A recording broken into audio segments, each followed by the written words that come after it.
Olá, aluno. Nossa aula de filosofia. Sou o professor Francisco Carlos e a nossa aula de filosofia de hoje continuaremos, o nosso conteúdo, o nosso tema central, que é teoria do conhecimento, e hoje nós iremos estudar a página 69 e página 70, que trata sobre a filosofia e a matemática. Na aula passada, nós estudamos ou comentamos sobre a filosofia e a ciência. Hoje é filosofia e matemática, certo? Se hoje o conceito de ângulo, a teoria das proporções, a raiz quadrada, os números não inteiros ou negativos, etc., são coisas comuns nas aulas de matemática, isso se deve ao fato dos gregos terem dado grande impulso na sistematização dessas fórmulas. Isso, como vamos ver mais à frente, não significa, gente, que a matemática foi inventada pelos gregos, certo? Porque o povo fenício, o povo que viveram ali na Mesopotâmia, não só os fenícios, mas outros povos, eles tinham um sistema de numeração. Mas como o texto diz aqui, olha, que os gregos, deram grande impulso na sistematização dessas fórmulas. Vamos dizer que já existisse, mas os gregos foram que criaram ali e criaram a organização, organizaram.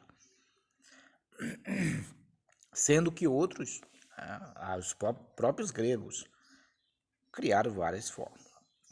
Como nós vemos essa imagem aí, ó, que nós temos embaixo aí, ó, cálculo da hipotenusa, Então, conhecido como Teorema de Pitágoras.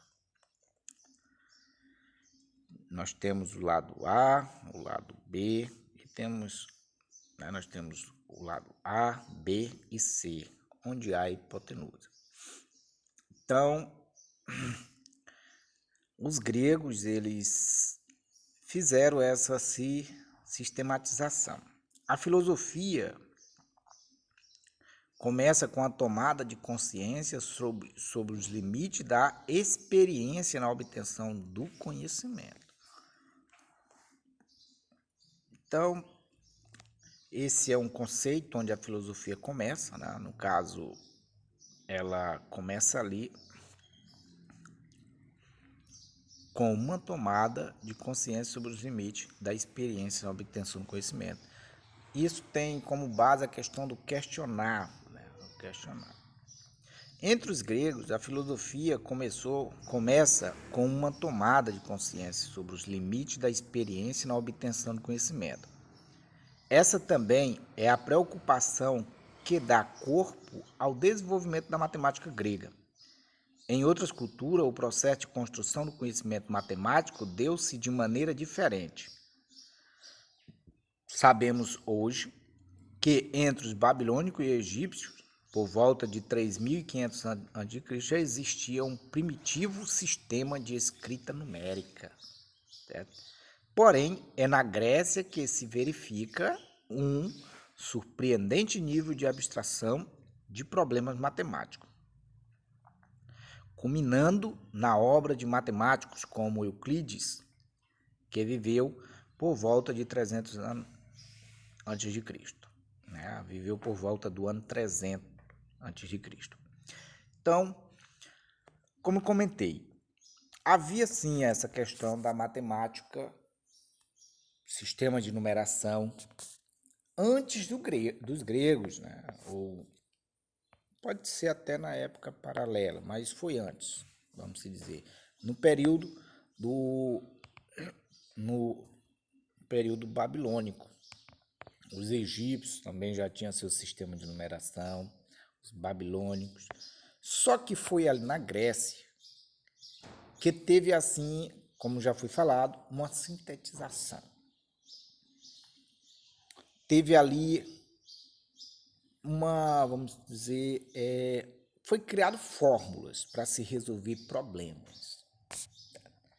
Enquanto no período antigo, antes disso, né, usava-se os palitos para contar quantas ovelhas, que foi o princípio da matemática, né?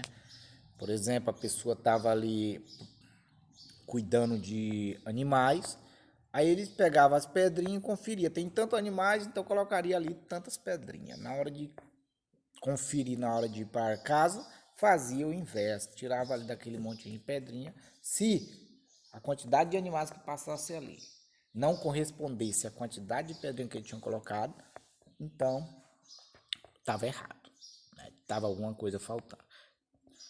Nesse caso, os povos babilônicos e os egípcios já tinham um sistema de numeração. Segundo a história, já havia sim um sistema de numeração. Só que era sistema de numeração, sistema numérico, né? Primitivo. Mas os gregos fizeram acontecer, né? Evoluíram o sistema. É importante destacar também que na Grécia clássica, a noção de número tem um sentido diferente da noção de número na matemática moderna. Certo? Então, na antiga Grécia, o número não era lido que nem hoje. Por exemplo, aqui nós temos 2 é a soma de duas unidades, ou duas quantidades discretas. No caso, 3 é o triplo da unidade. Vamos dizer, triplo seria 3 vezes 1, aí daria 3. No sistema babilônico, vamos dizer, seria 1, aí mais 1, mais 1, aí daria 3. Que também é a mesma coisa que o triplo. Só que existe uma diferença. Para nós aqui, nós não precisamos dizer, 1 mais 1 é 2. Nós sabemos que 1 mais 1 é 2. Só que como nós vamos representar, nós coloca logo 2. Coloca logo 3. E assim sucessivamente. Isso é a evolução, né? A evolução da matemática. Ocorreu essa evolução. E hoje nós temos os números conhecidos como números naturais já prontos. Antes não. Antes, quando no início teve toda assim tiveram que organizar, né? Vejamos aqui, além disso, os gregos representam os números com figuras geométricas. O número 3 representa a figura, né? Nesse caso, o número 3 representa a figura do triângulo, porque com 3 pontos no plano formamos uma figura triangular. O 4 era representado por um quadrado, né? O número 4, o quadrado, porque com 4 pontos formamos um quadrado e assim sucessivamente. Então, nós temos aí como era que os gregos entendiam. O número 1. O número 1 era representado por um ponto. O número 3 era representado aí por 3 pontos, formando ali um triângulo. O número 6 era representado por 6 pontos, formando um triângulo com mais um triângulo, né? Triângulo menor dentro do triângulo maior. O número 10, né? Veja aí, representado por 10 pontos. Aí temos no texto, números triangulares. Já os números, questão de quadrados, números quadrados. O 1 é representado por um ponto.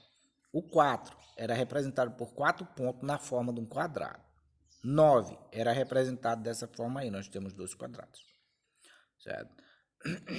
Mas podemos notar que é 2 quadrados, um quadrado maior e um quadrado menor, representando 9 pontos. E 16, nós temos aí 16 pontos, né, representado em 3 quadrados.